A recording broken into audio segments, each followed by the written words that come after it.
The Legend of Jigong, Chapter 80.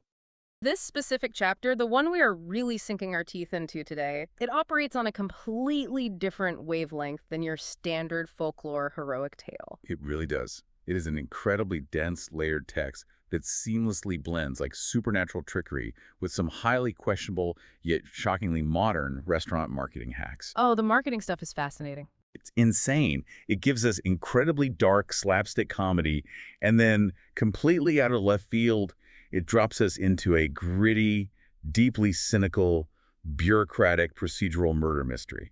The contrast is really what makes it so compelling. I mean, we are looking at a narrative that masterfully juxtaposes the absurdity of magical illusion against the very mundane, very corrupt reality of the criminal justice system of the era. And the engine driving all of this is the monk himself. Right. We're going to explore how Jigong weaponizes the psychology of the crowd, how he exploits human weakness, and uses sheer sensory overload to engineer this flawlessly sprung trap. Because the magic in this story is almost secondary, isn't it? It really is. It's secondary to the psychological manipulation. Okay, well, let's unpack this, because I want to start right at the beginning with this restaurant scene. Yeah. Because reading it, it felt like looking at a playbook for modern attention economy marketing, but written centuries ago. Oh, absolutely. We are at a place called the Erlong-ju, the Two Dragons Inn. And things are dire, the waiter is desperate, the establishment has 0 customers. None. Just crickets. Right. And the monk, Jigong, wanders in and essentially offers the waiter a proposition. He says, do you want to make a massive amount of money today?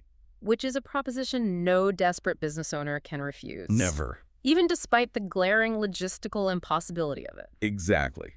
The waiter agrees, but he points out the obvious flaw.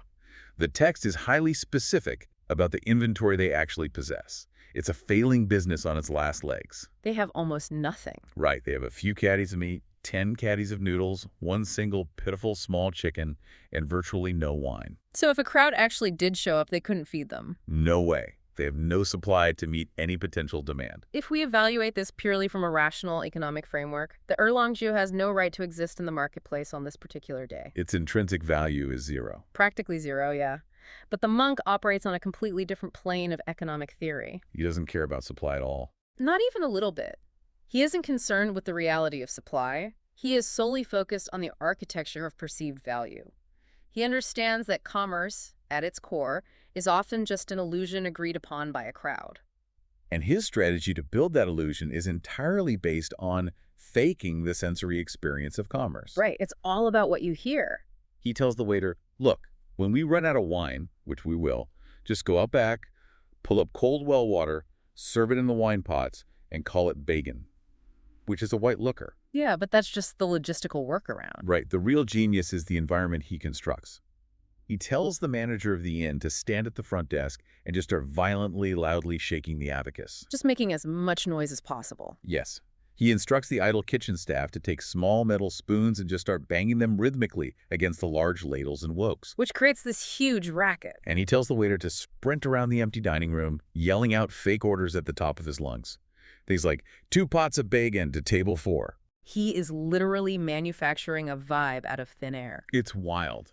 I couldn't help but draw a straight line between this 12th century monk and the exact psychological triggers we see exploited today. Oh, the parallels are striking. Think about a modern nightclub promoter. They will purposefully hold a massive, shivering line of people out on the sidewalk behind a velvet rope while the club inside is completely empty. Or think about a tech company launching a new app and creating an invite-only waitlist. Yes. Yeah. Just to generate artificial scarcity. The monk is faking social proof. He is weaponizing FOMO, the fear of missing out. He's telling the street outside, something highly valuable is happening in here and you are currently not a part of it. But isn't he just using the exact same psychological triggers we see today? It's a compelling parallel, for sure, but I would argue the monk's methodology is actually far more invasive than a nightclub line. Really? How so? Well, a line outside a club is a visual cue of scarcity, right? It relies on your conscious brain processing the sight of other people and deducing value. Okay, that makes sense. But the monk, by relying entirely on sound, is hacking a much older, more primal pathway.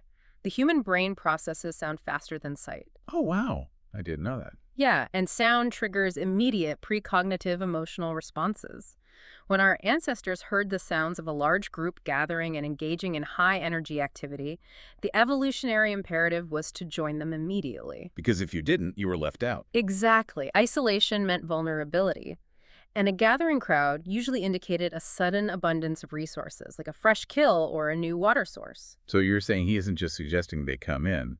He is triggering a biological imperative to join the herd. He is exploiting human heuristics, the mental shortcuts we use to make decisions quickly. Right. When we hear the noise of commerce, our brain takes a shortcut. It says, many people are exchanging money for goods in that building. Therefore, the goods must be safe, desirable, and worth the cost. So the brain doesn't even bother to independently verify if the chicken is good. Or if there's any real wine. It outsources that judgment to the imaginary crowd. The monk understands that value doesn't need to exist. It only needs to be perceived. But here's where the text takes a massive leap.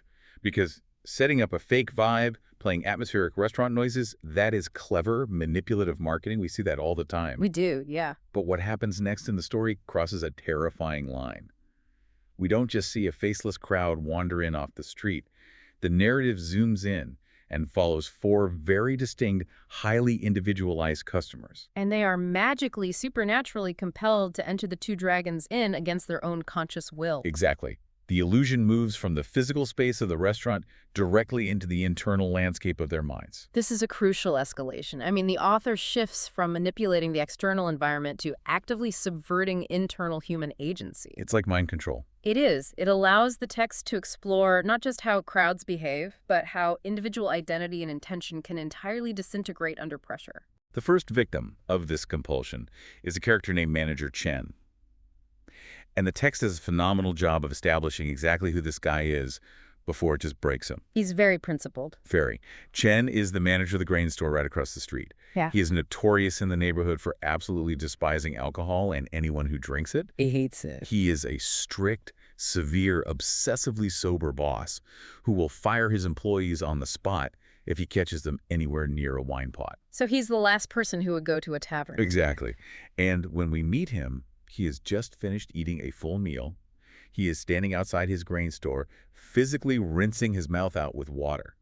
He's completely satiated, completely sober. And then the text says his mind just gets confused. He suddenly walks across the street, marches into the Erlong Ju, sits down, and barks at the waiter, "Bring me 2 pots of liquor." The waiter's reaction in this moment is incredibly revealing. Because he knows him. Right. The waiter knows Chen's reputation perfectly well. He is stunned. And he actually pushes back against the customer, saying, "Wait, you don't drink. You hate drinking." And Chen's response is just pure defensive hostility. He snaps back, "I want to drink. You manage me." It's such a fascinating display of cognitive dissonance. It really is. Chen's entire conscious identity is built around being this austere, controlling, sober authority figure. But under the influence of the monk's magic, which is really just a stand-in for an overwhelming psychological compulsion, he is forced to violate his own core principles. And when the waiter points out this blatant contradiction, Chen doesn't experience a moment of clarity. No, not at all. He doesn't say, "You know what, you're right. Why am I here?" Instead, he doubles down with aggression. He fiercely defends an action he hasn't even consciously decided to take. That aggressive defensiveness is a textbook psychological defense mechanism. How so? Well, when our actions fundamentally contradict our self-image, the psychological discomfort, the dissonance is agonizing. The brain has to resolve it instantly. Right. It can't handle the contradiction. Exactly. Since Chen cannot undo the fact that he just ordered 2 pots of liquor, his brain immediately rewrites his internal narrative to justify the action. The hostility towards the waiter is a way of asserting control over a situation where he actually has none. We actually get to hear that internal rewriting process happen. After he sits down, the text gives us a window into his internal monologue. Which is brilliant. It is. He is sitting there at the table thinking to himself, "I just ate. I am completely full. I don't drink. Why is my mind so muddled that I want to drink right now?" He knows it makes no sense. He is fully aware that his desires make 0 logical sense. But then the rationalization kicks in. He thinks, well, since I already walked in here and ordered it, I might as well taste what wine is like. He completely surrenders his entire identity to the compulsion just to avoid the awkwardness of getting up and leaving. That rationalization, that since I already ordered it mentality is so human. It is the crux of the author's critique on human intention. We cling to the belief that we are the sovereign authors of our own actions, right? Yeah, that we're in control. That we make decisions based on a stable set of desires and moral principles. But Manager Chen illustrates how terrifyingly easy it is for the brain to invent a post hoc justification for an action it was forced into. So the magic pushes him, but he does the rest of the work. Exactly. The magic provides the initial shove, but Chen's own distinctly human psychology builds the scaffolding to support the new reality. It suggests that our core identities are incredibly fragile. Easily overwritten by sudden impulses. Impulses that we then claim as our own conscious choices. The absurdity escalates even further with the next two victims. These are just ordinary guys running totally mundane errands. Right, just regular guys. One guy has just spent a few coppers on some chai flowers and sesame oil. The other guy has just bought a couple of blocks of raw tofu. They are literally in the middle of preparing their family dinners. Yes. They have wives and children waiting at home for these specific ingredients so they can eat. And both of them just wander into the inn, completely dazed by the noise and the magic. Just completely hijacked. They sit down at a table, they look at their groceries, they realize their families are waiting for them. They ask themselves, why on earth am I in a restaurant ordering wine? But they don't leave. No. They just shrug, look at each other, dump their raw ingredients together, mixing the chai flowers, oil, and raw tofu into this messy pile on the table, and just start drinking. The author is using these two men to highlight how easily the momentum of our daily lives can be derailed. Totally. We move through our routines from the market to the home, following a set trajectory. But the moment these men enter the gravitational pull of the monk's manufactured illusion, their established priorities just dissolve. The mundane obligations of family and sustenance are instantly overwritten. Overwritten by the immediate sensory gratification offered by the inn. I was reading this and screaming, it's the Target effect. A Target effect. Yeah. It's that modern phenomenon where you walk into a massive big box store with one highly specific intention, like you just need a roll of paper towels. Oh, I know exactly what you mean. Right. But the environment is so engineered. The fluorescent lighting, the curated music, the labyrinthine layout, the strategic placement of end caps. It's all designed to distract you. It hijacks your intention. You black out, and an hour later, you are standing at the checkout with a decorative throw pillow, 3 bags of seasonal potato chips, a new desk lamp, and absolutely no paper towels. That's a great comparison. The retail environment analogy is solid, but if we look at the specific mechanism of action here, the fact that they are interrupted mid-task, carrying their ingredients, I think it maps even more accurately onto our relationship with digital technology. Like doom scrolling. Exactly. When you enter a retail store, you are at least consciously deciding to enter a space designed for consumption. Fair point. But with a smartphone, you might pick it up with a purely utilitarian intention, like, I need to check the time, or I need to reply to my boss's email. Which is your task, much like carrying the tofu home. Right. But the moment you unlock the screen, you are hit with a barrage of notifications, algorithmic suggestions, and sensory cues specifically engineered by thousands of psychologists and developers to hijack your attention. And you just get sucked in. You click one notification, and suddenly 45 minutes have vanished, your email is unwritten, and you are deep into a video essay about something entirely irrelevant. Oh man, I feel seen right now. The monk's magic is an externalized metaphor for that invisible algorithmic pull that catches you in a moment of transition and completely rewires your immediate priorities. That makes the fourth customer even more terrifying. Because with him, the compulsion goes beyond a simple nudge or distraction and enters the realm of full-blown, hallucinatory reality bending. This guy has it the worst. He does. This character is the eldest of 5 sworn brothers. He is physically carrying 5 parcels of food for them. And crucially, he has explicitly booked a table for his group at a completely different rival restaurant called the Longju. He already has reservations elsewhere. Exactly. Yeah. He walks past our inn, or Longju, gets hit by the magic, and he literally hallucinates that his 4 brothers are already sitting inside at one of the empty tables. Just total projection. He walks in and starts talking to empty wooden chairs. Here's your food, brothers. Waiter, bring us 10 pots of wine and 6 dishes. This is where the psychological manipulation reaches its zenith. With the eldest brother, the illusion doesn't just alter his desires. It forcibly alters his perception of physical reality. He sees what he expects to see. Or rather, what he needs to see to justify the compulsion to enter the inn. He expects his brothers to be waiting for him at a restaurant, so his compromised mind projects their physical forms onto the empty chairs of the wrong establishment. But the kicker, the part that had me laughing out loud, is what happens when the waiter actually brings the 10 pots of wine to the table. The reality check. Right. The physical presence of the waiter and the massive amount of booze seems to momentarily break the spell. The eldest brother snaps out of it. He looks around and realizes he is alone. He realizes his mistake.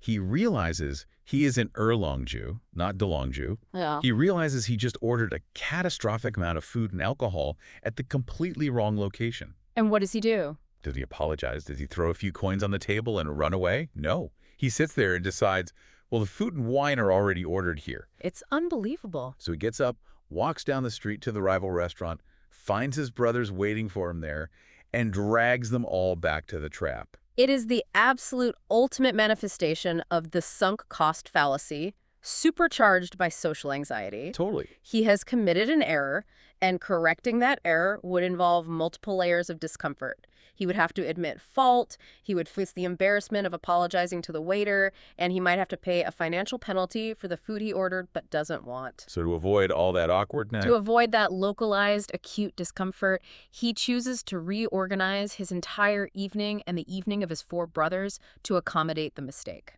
that is just so brilliantly observed by the author. It really is. The author is demonstrating that the initial magical trap only needs to hold you for a few seconds. Once you commit a physical action like sitting down and ordering human stubbornness, the fear of social embarrassment and the sunk cost fallacy will do all the heavy lifting to keep you locked inside the illusion. So we have to take stock of the situation now. Just a few pages ago, Erlangju was a dusty, silent, failing business. Now, it is absolutely packed to the rafters. It's a huge success, technically. It is shoulder to shoulder, loud, chaotic, and bustling. The illusion has worked perfectly. The social proof is no longer fake. It is self-sustaining. The noise of the crowd is now generating real FOMO for the people on the street. Exactly. But they hit a massive, unavoidable brick wall. The logistical reality they ignored at the beginning finally catches up with them. They actually run out of wine. Which was inevitable. Right. They have a room full of hypnotized, eager, thirsty patrons, and the inventory is completely tapped out. This is the stress test of the entire operation. The illusion of the environment has succeeded in acquiring the customers, but now the physical product itself must become an illusion to retain them. Because if the waiter goes out and says, "We have no wine," The spell breaks, the crowd turns angry, and the reality of the failing business reasserts itself. but the waiter doesn't do that. He remembers the monk's bizarre advice from the very beginning. In a state of absolute panic, he runs out to the back courtyard, drops a bucket down the well, hauls up freezing cold, raw well water, pours it directly into the empty ceramic wine jars, and then confidently marches out and serves it to the customers in their wine pots. It's just such a brazen move. And this is the moment in the text where I had to stop reading and just stare at the wall. It's hard to process. It really is. The waiter pours this cold, unflavored well water into a customer's cup. The customer takes a massive gulp, smacks his lips, looks at the waiter, and declares loudly, "This wine is much better than before. If you always sell this quality, I'll come here every single day." Just pure delusion. How is this biologically possible? How can a human being with functioning taste buds mistake freezing cold groundwater for premium fermented white liquor? If we look at the neurology and the psychology of expectation, it is actually entirely plausible, and it serves as a devastating critique by the author. Plausible. Absolutely. You have to analyze the entire sensory ecosystem the customer is embedded within. First, the room is incredibly loud and chaotic. Right. The spoons in the abacus. We know from modern sensory studies that loud, chaotic environments suppress the brain's ability to process subtle flavor notes.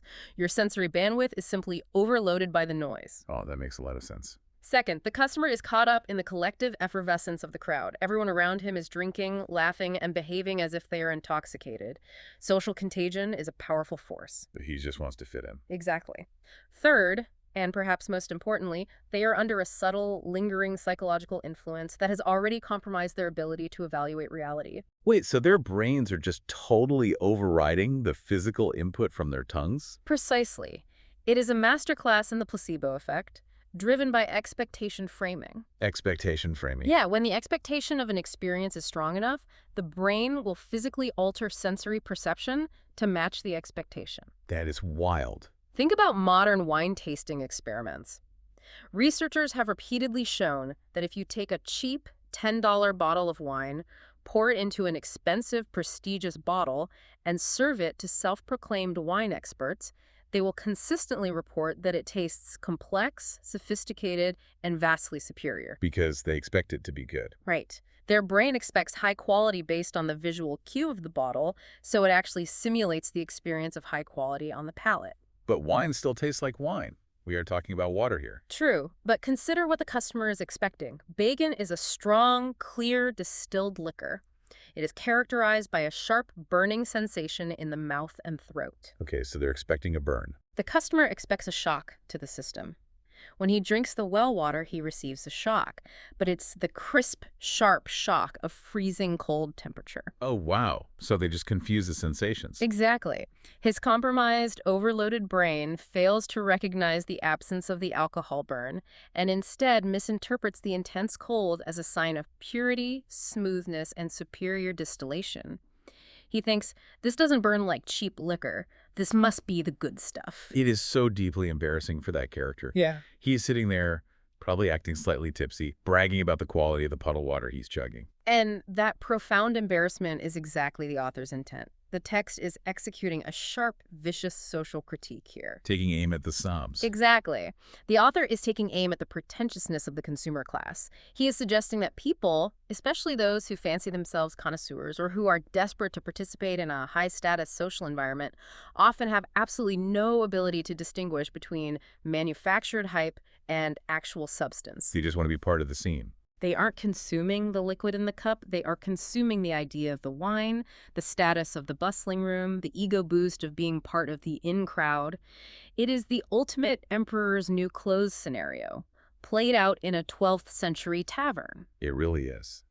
And this perfectly orchestrated, harmonious ecosystem of self-delusion, this fake bustling restaurant where people are happily getting drunk on well water, it is beautiful in a twisted, cynical way. It's a fragile ecosystem, though. Very fragile, because all it takes is the introduction of an invasive species to collapse the whole thing. And that is exactly what happened. To the scoundrels. Yes. The text suddenly introduces two new characters who walk through the door and instantly shatter the vibe. These are two profoundly ugly, chaotic, disruptive scoundrels.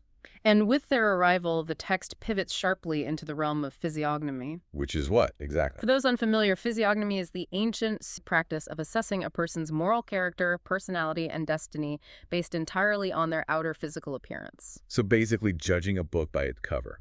Exactly. In classical literature, across many cultures, physical appearance is rarely arbitrary. It is almost always an externalization of the soul. A noble character is beautiful. A corrupt character is deformed. And the descriptions of these two guys are incredibly specific and, frankly, grotesque. The author spares no detail. They're vividly ugly. Let's look at the third brother, a man named Zong Fu. His street nickname is Catching Heaven Kite. What a name. Right. The text tells us he has a blue-white face, short, stubby eyebrows, triangle eyes, a sharp eagle nose, a pointed chin, and two cheeks completely devoid of meat. He's just gaunt and skeletal. Very predatory. He is dressed head to toe in black, and he wears his hat cocked crookedly on his head. And then you have his partner, the fourth brother, Li Lu. His nickname is Street Crossing Rat. Even the nicknames are coding their morality. Completely. And his description is just this bizarre chimera of unpleasant animals. The text says he has a rabbit head, snake eyes, a turtleback meaning he's hunched over, and a snake waist, suggesting he is slithery and untrustworthy. The author is using these grotesque physiological markers to broadcast profound moral bankruptcy to the reader instantly. Every single feature is coded. So none of this is just random description. None of it. The blue-white face is a classic signifier in Chinese literature for malice, illness, or a vampiric lack of vitality. Triangle eyes and snake eyes are universal tropes for shiftiness, cunning, and treachery. They suggest a predator constantly scanning for weaknesses. Like they're always plotting. Exactly. The eagle nose and sharp chin further emphasize a predatory avian nature. And the direct animal comparisons, the rat, the rabbit, the turtle, the snake, serve to entirely dehumanize them. They are not noble beasts of burden or majestic predators. They are scavengers, vermin, and bottom feeders. It's exactly the same visual shorthand used in classic comic book villain designs. You look at the Joker with his terrifying, unnerving grin and gaunt face, or the Penguin with his beak-like nose, his waddling walk, and his physical deformities. You don't need to read their backstory. Exactly. You don't need a 10-page backstory to know their moral alignment. You can read their evil right on their faces. The moment Zhang Fu and Li Lu walk into the Erlong-Ju, you know they are toxic. And everyone in the room knows it too. The waiter even describes them using a great idiom. He says they have mouths smeared with lime, which means they are notorious freeloaders who will eat your food, never pay, and leave a bitter taste behind. And Jigong, our supposedly mad monk, recognizes them instantly. But notice how his behavior changes. Oh, it flips completely. Up until this exact moment, he has been carefully cultivating an atmosphere of harmony and flow. He wanted everyone relaxed and compliant. But the moment these two scavengers arrive, he abandons the illusion of peace and shifts his strategy entirely toward calculated, aggressive provocation. He goes from 0 to 100 in a second. First, he just pointedly ignores them, which, irritates guys like this who demand attention. Then out of nowhere, he slams his hand down on the wooden table so hard it probably rattles the teacups. He points right at them and starts screaming, accusing them of being ungrateful wretches. He creates a massive scene. But the insults he uses. This is what I found so fascinating.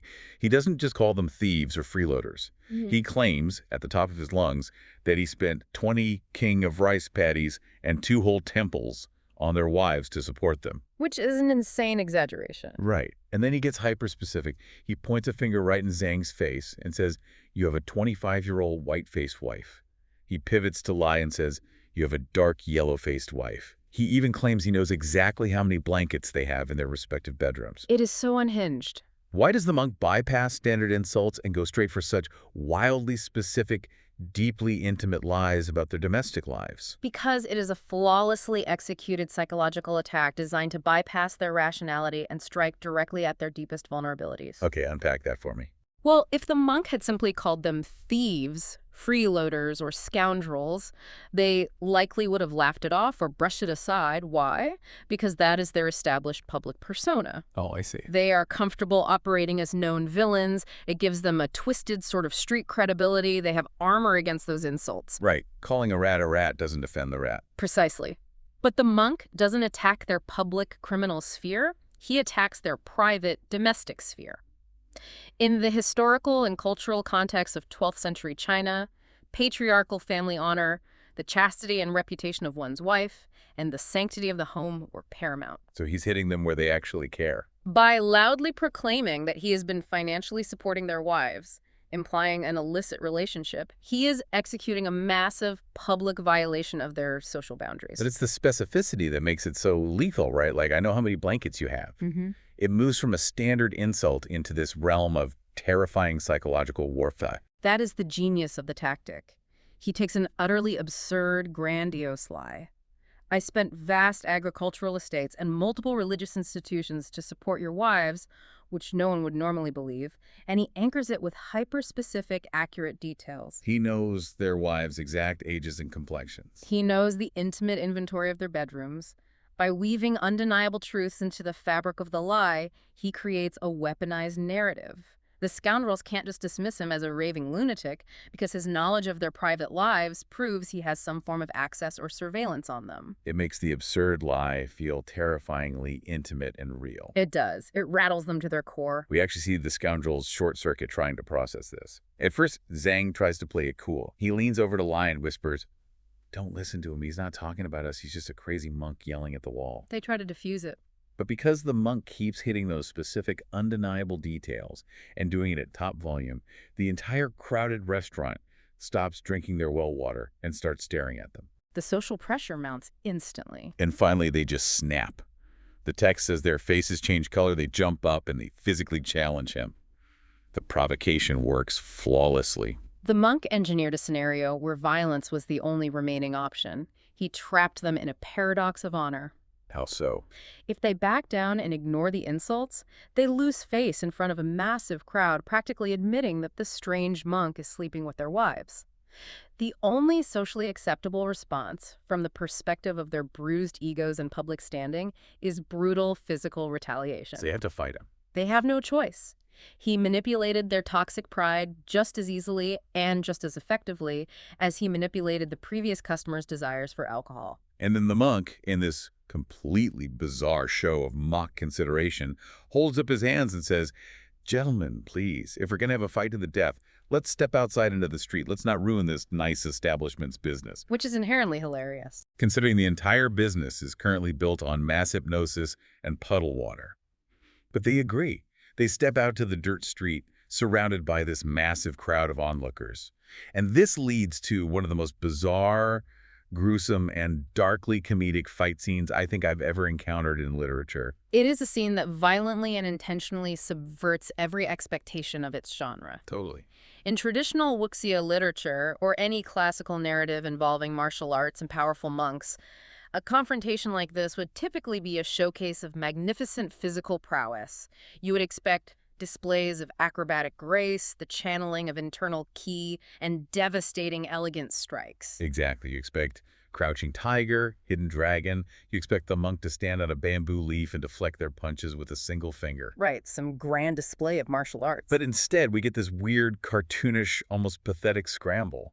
Zhang and Li lunge at the monk, trying to grab his robes, and the monk just kind of awkwardly dances around them. He doesn't even really fight back. The text specifically says he dodges, he pinches them, he twists their arms in annoying ways. He isn't fighting them. He's physically trolling them. He is just being a nuisance. Which enrages them even more. And the two scoundrels just cannot get a solid grip on him. They are swinging wildly and missing.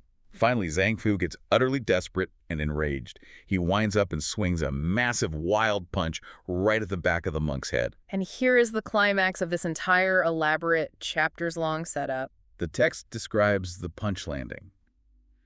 But it doesn't sound like bone hitting bone. It says it sounds like hitting tofu. It makes a wet puku sound. It's so visceral. The monk's skull immediately caves in. Blood and brain matter burst out everywhere in a grotesque spray. And the monk, with his head completely smashed in, just casually turns around, looks at Zhang, says mildly, "Ah, you've hit me," falls over, twitches his legs a few times, grimaces, and dies. It is a shocking, visceral moment of intense body horror, seamlessly blended with Looney Tunes-style slapstick comedy, is deeply unsettling, but also undeniably absurd. I was reading this, and I had to pause and rethink everything, because here's where it gets really interesting to me. We know the monk is magic. Oh, absolutely. He compelled people to walk into a restaurant. He made them hallucinate. He knows how many blankets are in a stranger's house. He clearly has supernatural abilities, so when that punch was coming, he could have easily blocked it, or turned his skin to steel, or teleported behind them. He had endless magical options. But he doesn't. He actively chooses to let a street thug turn his head into mush. He allows himself to be brutally murdered in the street. Why? What is the strategic value of dying? To understand the strategy, you have to realize that the body that was struck was, much like the bustling atmosphere of the inn and the fine wine in the cups, completely illusory. So it wasn't his real body. Right. The monk is functionally invulnerable, but he chooses to play his invulnerability not for martial superiority or intimidation, but for grotesque comedy and, most importantly, strategic advantage. A strategic advantage. Yes. It is a deliberate, calculated sacrifice of an illusionary physical form to achieve a much higher hidden goal. He didn't just need to annoy them, he needed them to commit a capital crime, publicly, in broad daylight, surrounded by dozens of reliable witnesses. Oh, wow. And the trap snaps shut instantly, because the very second the monk hits the dirt, dead, the vaunted brotherhood between these two scoundrels completely evaporates. It vanishes in a second. The local watch official pushes through the crowd, looks at the body, looks at them, and says, "You just killed a man." Yeah. And Zhang, the guy who actually threw the punch, immediately points at Li and screams, "He did it. It was him." And Li points right back at Zhang and yells, "No, he punched him. I didn't touch him." The fierce loyalty of these sworn brothers lasts exactly 0 seconds under the pressure of actual consequences. Which serves to further validate the monk's initial assessment of their character, as telegraphed by their physiognomy. So their ugly outsides match their ugly insides. Exactly. They look like treacherous rats, and the moment the illusion of their power is stripped away, they behave exactly like treacherous rats. They are fundamentally cowardly and entirely self-serving. So we have this magical, cartoonish, exploding head murder scene playing out in the dusty street outside Erlanjeu. The crowd is screaming in horror, the scoundrels are weeping and pointing fingers at each other, the local official is pulling out his handcuffs, It is peak supernatural chaos. and right at this exact moment of highest tension, the author executes a brutal hard cut. Like a cinematic editing trick, we cut away from this scene entirely, and we are suddenly dropped into a completely different, deeply grounded, painfully non-magical murder investigation occurring on the other side of town. It is a jarring narrative shift, but a deeply purposeful one. We are forcefully ripped from the realm of the extraordinary and the magical and thrust into the bleak, cynical realm of strict mundane procedure. It's like we were watching an episode of Looney Tunes, and midway through the anvil falling, the channel changes to True Detective. That's a perfect way to describe it. We are now at a location called Yangjia or Yang's Inn, and the county magistrate, the actual arm of the law, has arrived to investigate a dead monk. But this isn't our magical Jigong pulling a prank. This is a real, physically dead, mundane monk. And the tone changes completely. The text shifts its tone completely, diving into this dry, clinical, forensic detail. The magistrate interviews the manager of the inn. How long did he stay here? He lives alone for 23 days. Did he have beef with any of the 8 waiters? No, there were no conflicts. It's all just facts and timelines. Then we get the autopsy report from the local coroner. And it reads exactly like a 19th century CSI report or a case file from Song Si, the famous Chinese forensic pioneer. Very methodical. The coroner meticulously examines the corpse and reports finding a fatal pre-mortem single knife wound. There are no secondary injuries, no signs of a struggle. It is a clean, grim, totally ordinary assassination. The author is meticulously establishing the stark reality of the bureaucratic justice system here.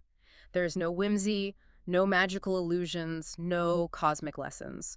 There is only procedure, paperwork, and the grim physical reality of a rotting corpse. It's depressing, honestly. But what is truly revealing, and where the author directs his sharpest critique, is the social commentary embedded within the minutiae of these procedural details. The author is mounting a scathing attack on the local officials tasked with maintaining justice. The bureaucratic comedy in this sequence is so dark and so relatable even today. The coroner has just finished this awful job. He has been handling a gruesome, bloody corpse in the heat of the day. It's terrible work. And he turns to the local official in charge of the district. Now, the author gives this official a very specific name, Qian Chushin, which humorously translates to something like money origins or money prospects. Which tells you absolutely everything you need to know about his priorities. Exactly. The coroner looks at Mr. Money Prospects and says, "All right, I've done the exam. Now, according to custom, I need 50 caddies of wine to wash my hands, a new bamboo mat, and a new clay pot." Which, even if slightly inflated, seems like a fairly standard request for dealing with a biohazard in a pre-modern setting. Right. It is a demand for basic provisions, certainly, but it also represents an expectation of customary compensation. Essentially, an accepted bribe or hazard pay for the highly unpleasant and spiritually polluting task he has just performed. In this bureaucratic system, this is how the gears are greased. No one does anything out of a noble sense of justice. They do it for the kickbacks. Right. But Qian Chushin is incredibly pathologically cheap. He looks at the coroner, scoffs at the request for 50 caddies, and says, "Hey, let's close our eyes to this formality. I'll give you half a caddy of wine to wash your hands." He haggles over a biohazard fee. He negotiates it down from 50 to 1/2.